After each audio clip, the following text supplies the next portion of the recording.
Good morning students. आज हम करेंगे मल्टीप्लिकेशन थ्योरम ऑफ एक्सपेक्टेशन। इससे पहले हमने एडिशन थ्योरम की थी एक्सपेक्टेशन की। इसकी डेफिनेशन क्या है? If X and Y are independent variables, दोनों आपस में इंडिपेंडेंट है, देन उनका जो प्रोडक्ट होगा, एक्सपेक्टेशन होगा, दोनों का इकट्ठा निकालेंगे, वो इक्वल होगा दोनों के अलग अलग एक्सपेक्टेशन के। ठीक है, ये दो वेरिएबल्स में। ऐसे लास्ट में हम जनरलाइजेशन करेंगे कि एन वेरिएबल्स के लिए भी हम कर सकते हैं कि सबका एन वेरिएबल्स का यहाँ प्रोडक्ट चल रहा है, लेकिन हम उसको इक्वल टू में लिख सकते हैं सबके एक्सपेक्टेशन के अलग अलग प्रोडक्ट के इक्वल।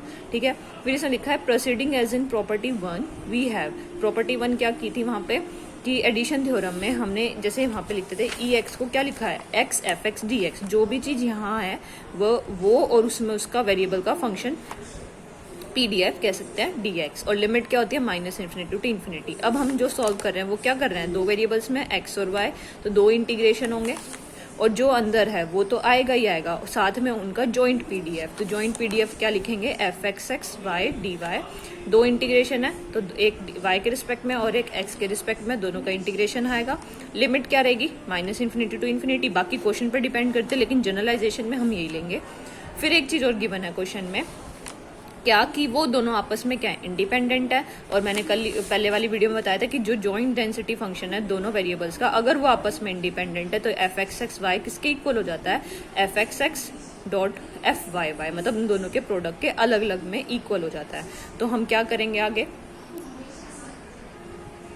तो अब हम आगे क्या करेंगे, इसको हम तोड़ लेते हैं दो पार्ट्स में। तो हम इधर लिखेंगे minus infinity to infinity, minus infinity to infinity. पहले हम इसको ब्रेक कर लेते हैं, ये दो पार्ट्स में ब्रेक हो जाएगा क्योंकि ये फंक्शन इंडिपेंडेंट है, तो उनको हम अलग अलग दोनों के मार्जिनल डिस्ट्रीब्यूशन पीडीएफ में लिख सकते हैं। मार्जिनल पीडीएफ में लिखा।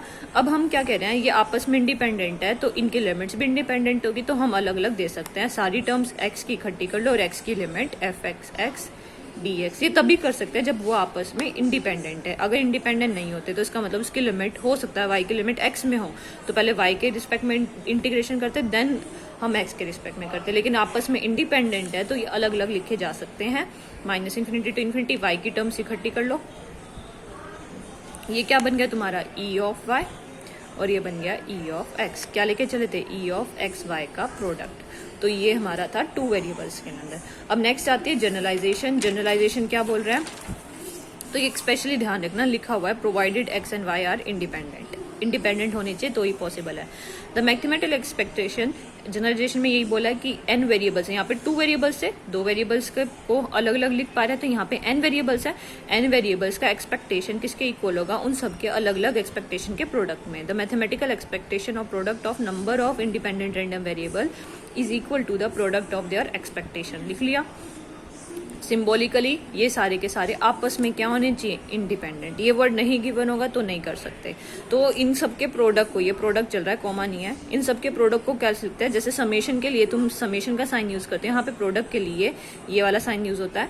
कहाँ से कहाँ तक है, 1 से लेके n तक, तो i from 1 to n X I है। i क्योंकि एक्स आई का मतलब क्या हुआ, ये इसको लिखोगे कैसे, e of product of x i, i from 1 to n, इसका मतलब क्या है,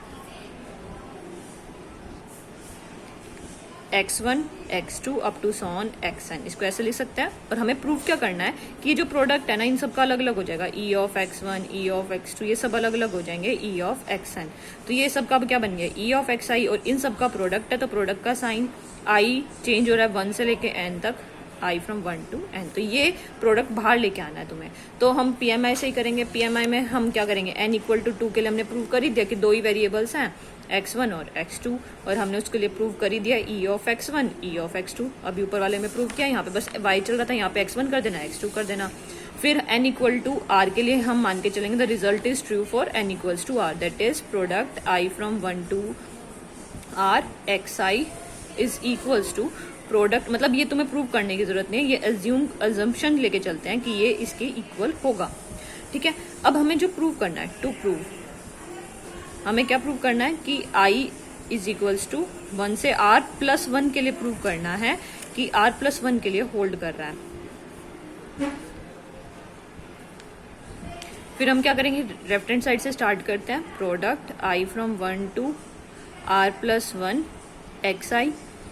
तो अब इसको मैं दो में ब्रेक कर लेती हूँ, कैसे, देखो प्रोडक्ट ही तो है सबका, देखो क्या है मतलब ये x1 x2 कहाँ तक प्रोडक्ट है, xr प्लस 1 तक प्रोडक्ट है।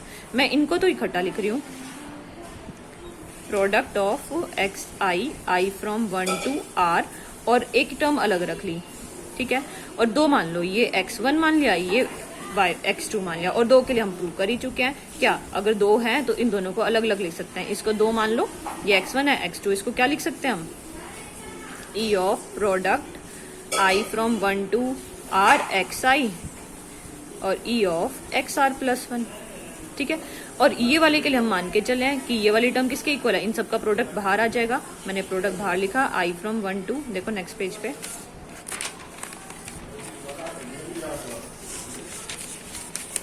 ये वाला प्रोडक्ट बाहर आ जाएगा, product I from 1 to r E of x I, और ये अलग चल रहा है E of x are plus 1। अब इसका मतलब क्या है, ये सारी टर्म सब प्रोडक्ट में, ई of x1 E of x2 कहाँ तक, r तक, ई ऑफ एक्स आर, और लास्ट में क्या आ गया, E of x are plus 1। तो यही प्रूव करना था, इन सबके प्रोडक्ट के अलग अलग इक्वल है, तो इन सबके प्रोडक्ट को मैं इकट्ठा करूंगी तो ऐसे बन जाएगा। और क्या लेके चले थे, अंदर चल रहा था प्रोडक्ट और वो बाहर आ गया, कब, जब वो आपस में क्या है, इंडिपेंडेंट है। अगर इंडिपेंडेंट की कंडीशन नहीं है तो नहीं होगा, ठीक है। तो था तुम्हारा जनरलाइजेशन का। सिमिलरली इसकी प्रॉपर्टी तुम्हें इसका प्रूव करने की जरूरत नहीं है। ये प्रॉपर्टी क्या कहती है कि अगर कोई कांस्टेंट टर्म अंदर है और कोई फंक्शन है तो वो कांस्टेंट टर्म पे ई का कोई इफेक्ट नहीं है, वो कांस्टेंट टर्म बाहर आ जाएगी, और वो फंक्शन मतलब ई एज अ होल किस पे एक्ट करता है, खाली फंक्शन ऑफ एक्स पे, कांस्टेंट टर्म पे ई का कोई फर्क नहीं पड़ता, तो वो बाहर आ जाता है। ऐसे ही जब हम दो वेरिएबल्स को, जैसे मैंने तुम्हें बताया, ई ऑफ अगर एक्स प्लस वाई है, ये एडिशन थ्योरम थी, E of x plus E of y हो जाएगा। ऐसे ही मैं वाई की जगह कोई कांस्टेंट टर्म ले लूं तो ये क्या बनेगा, E of x plus E of A, और कांस्टेंट टर्म पे एक्सपेक्टेशन का कोई फर्क नहीं पड़ता, तो वो क्या बन जाता है, सीधा ए और ई डॉट 1 बन जाएगा, ए बाहर आ जाएगा, और ई 1 क्या होता है, 1। तो ये प्रॉपर्टी है डायरेक्टली, तुम्हें इसका प्रूफ नहीं करना कि अगर कांस्टेंट टर्म मल्टीप्लाई में, तो मैं बोलती हूँ तुम्हें ई ऑफ 2x निकालना है, ठीक है। तो 2 बाहर आ जाएगा, ई ऑफ एक्स आ जाएगा, और ई ऑफ एक्स के लिए तुम्हें क्वेश्चन में कुछ कंडीशन गिवन होगी। या फिर तुम्हें बोल दूं मैं 2x प्लस 4 निकालना है, तो वो क्या बन जाएगा, ई ऑफ पहले 2x लिखोगे प्लस 4 अलग आ जाएगा, और ई 2 बाहर आ जाएगा, ई ऑफ एक्स प्लस 4, जैसे ऊपर वाली कंडीशन में बताया, ठीक है। तो प्रूफ करने की जरूरत नहीं है, वैसे देखना हो तो देख लो। ए साई एक्स है, साई एक्स का मतलब कोई भी फंक्शन है, एफ ऑफ एक्स भी लिख सकते हो कंफ्यूज ना होने के लिए, बट एफ ऑफ एक्स यहाँ यूज करे तो तुम जी मान लो इसको।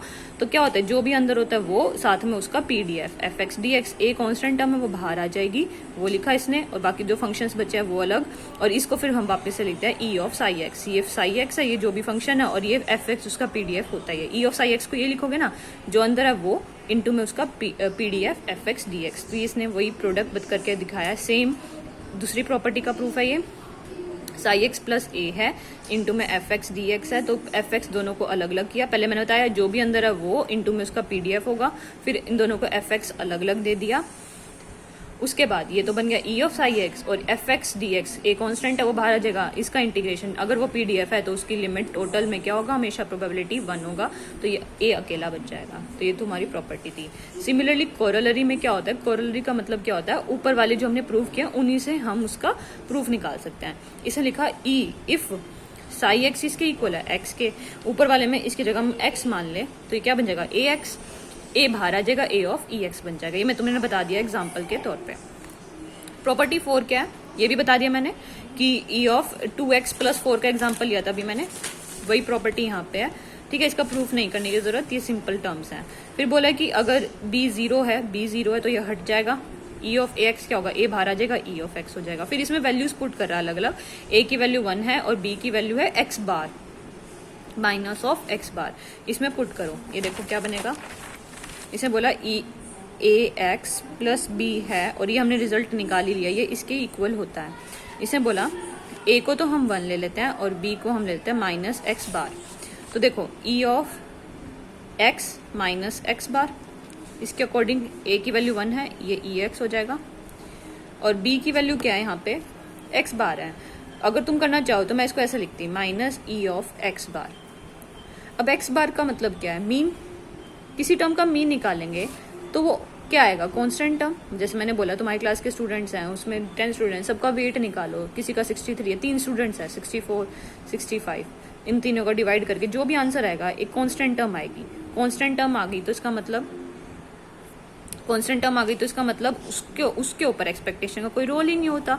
सपोज कर लो इसका क्या आंसर आएगा तुम्हारा 63, मान लो 63 आ गया, तो ई ऑफ 63, तो एक्स बार क्या होता है, ऑलरेडी एक कांस्टेंट टर्म होती है, तो उसके ऊपर ई का कोई इफेक्ट नहीं होता, वो एज इट इज बाहर आ जाता है और ये ई ऑफ एक्स बन जाता है। और मैंने तुम्हें पहले भी बताया था ई ऑफ एक्स क्या होता है, एक्स बार ही, वो क्या आ गया 0। दोबारा देखो, मैंने बताया था x bar, E of x लिखो, एक्स बार लिखो, म्यू लिखो, ये सारी टर्म्स एक ही बात है, एक्सपेक्टेशन ही होती है, तो इसको हम मेनली बोलते हैं। तो ये सारी टर्म्स एक ही हैं, तो ये एक्स बार बन गया और ये भी एक्स बार, तो क्या आ गया आंसर 0। तो ये तुम्हारी प्रॉपर्टीज थी यहाँ तक। फिर ये क्या बोल रहा है कि ई ऑफ 1/x हो, तो इसका मतलब ये नहीं है, जैसे अभी मैंने बताया तुम्हें अलग अलग हो जाता है। अगर ई ऑफ 1/x हो तो इसका मतलब ये नहीं होगा कि 1 ऊपर अलग रह जाएगा और ई ऑफ एक्स अलग हो जाएगा। जैसे प्रोडक्ट में तो हम कर पा रहे हैं अलग अलग, ऐसी एडिशन में भी कर पा रहे हैं, जैसे ऐसे होता प्रोडक्ट भी होता तो हम अलग अलग कर पा रहे हैं, है ना। और वो भी कब कर पा रहे हैं, जब वो आपस में इंडिपेंडेंट है, लेकिन ये प्रॉपर्टी होल्ड नहीं करेगी। ऐसे ही ई ऑफ लॉग एक्स का मतलब ये नहीं होगा, नॉट इक्वल लगा रही हूँ मैं यहाँ पे, ये कभी होल्ड नहीं करेगा। तो ये सिर्फ जनरल टर्म्स पे होता है, इन पे एप्लीकेबल नहीं है, ना कि पावर पे। पावर पे भी ध्यान रखना, कई बच्चे क्या करते हैं पावर 1/2 बाहर रह जाता है और ई ऑफ एक्स अंदर कर लेते हैं, ये भी होल्ड नहीं करता। तो इसमें वही बात बोली है, for a non linear function g x it is difficult to obtain expression, मतलब ये नॉन लीनियर फंक्शन जिनकी डिग्री 1 नहीं है तो उनके लिए एक्सपेक्टेशन होल्ड नहीं करता। फिर यहाँ पे क्या बोल रहा है, लीनियर कॉम्बिनेशन और बोल दिया प्रॉपर्टी 5 में। लीनियर कॉम्बिनेशन का मतलब क्या है, इसका मतलब क्या है, इसको मैं खोल के दिखाती हूँ। ये क्या है, E of a1x1 plus a2x2 up to so on an(xn), ठीक है, वो किसके इक्वल है, इन सबके प्रोडक्ट के अलग अलग, a1 e of x1, a2 e of x2 up to so on an e of xn, ठीक है। तो ये प्रूव करके दिखाना है, ये सेम वही रहेगा, तुम्हारा प्रॉपर्टी वही रहेगी। देखो, तो तुम्हें प्रूव करने की जरूरत नहीं है, ये हम कर ही चुके हैं। ये प्रॉपर्टी में सबके अलग अलग बाहर आ जाता है, और दो जनरलाइजेशन ऑफ एडिशन थ्योरम की है ना, वही टॉपिक है, बस इसमें एक्स्ट्रा में क्या डाल दिया, ए आई और डाल दिए, ठीक है। तो ये प्रूफ तुम खुद ट्राई करोगे, यहाँ तक ट्राई करो, कुछ प्रॉब्लम होगी तो ग्रुप पे पूछना।